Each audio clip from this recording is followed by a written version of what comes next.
क्या संतान आती है पिछले जन्मों का हिसाब चुकाने। पूर्व जन्म के कर्मों से ही हमें इस जन्म में माता पिता, भाई बहन, पति पत्नी, प्रेमिका, मित्र, शत्रु, सगे संबंधी इत्यादि संसार के जितने भी रिश्ते नाते हैं वे सब मिलते हैं, क्योंकि इन सब को हमें या तो कुछ देना होता है या इनसे कुछ लेना होता है। वैसे ही संतान के रूप में हमारा कोई पूर्व जन्म का संबंधी ही आकर जन्म लेता है, जिसे कि शास्त्रों में 4 प्रकार से बताया गया है। पहला, ऋणानुबंध। पूर्व जन्म का कोई ऐसा जीव जिससे आपने ऋण लिया हो या उसका किसी भी प्रकार से धन नष्ट किया हो, वह आपके घर में संतान बनकर जन्म लेगा और आपको धन, बीमारी या व्यर्थ के कार्यों में तब तक नष्ट करेगा जब तक कि उसका हिसाब पूरा न हो जाए। नंबर 2, शत्रुपुत्र। पूर्व जन्म का कोई दुश्मन आपसे बदला लेने के लिए आपके घर में संतान बनकर आएगा और बड़ा होने पर माता पिता से मारपीट, झगड़ा या उनसे सारी जिंदगी किसी भी प्रकार से उनको सताता रहेगा, हमेशा कड़वा बोलकर उनकी बेइज्जती करेगा। वह उन्हें दुखी रखकर खुश होगा।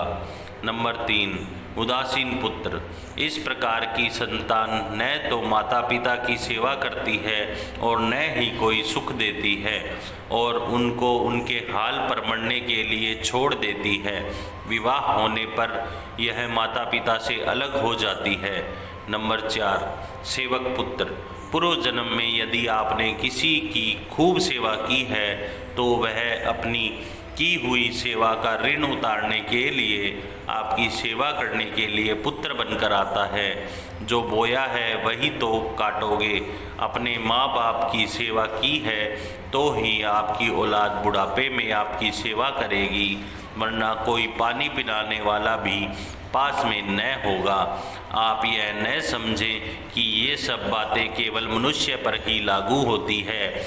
इन 4 प्रकार में कोई सा भी जीव भी आ सकता है। जैसे आपने किसी गाय की निस्वार्थ भाव से सेवा की है तो वह भी पुत्र पुत्री बनकर आ सकती है।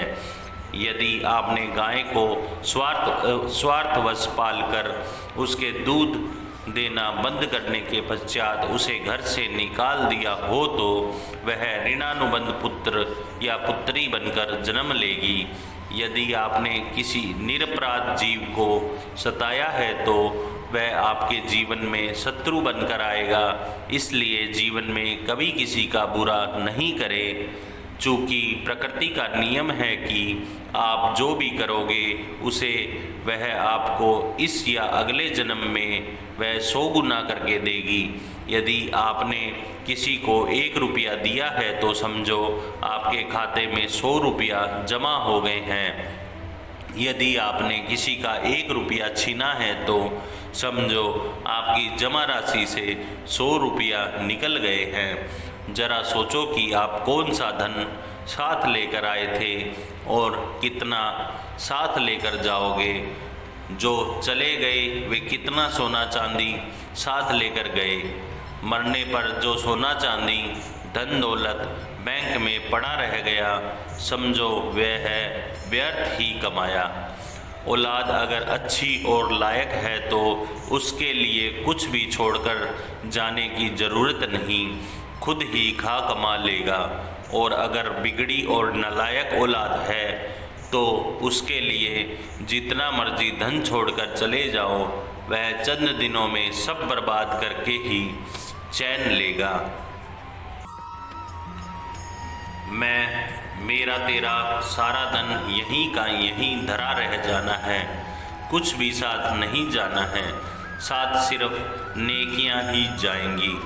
दोस्तों, वीडियो अच्छा लगा हो तो वीडियो को लाइक और शेयर करें और ऐसा ही वीडियो देखने के लिए चैनल को ज़रूर सब्सक्राइब करें।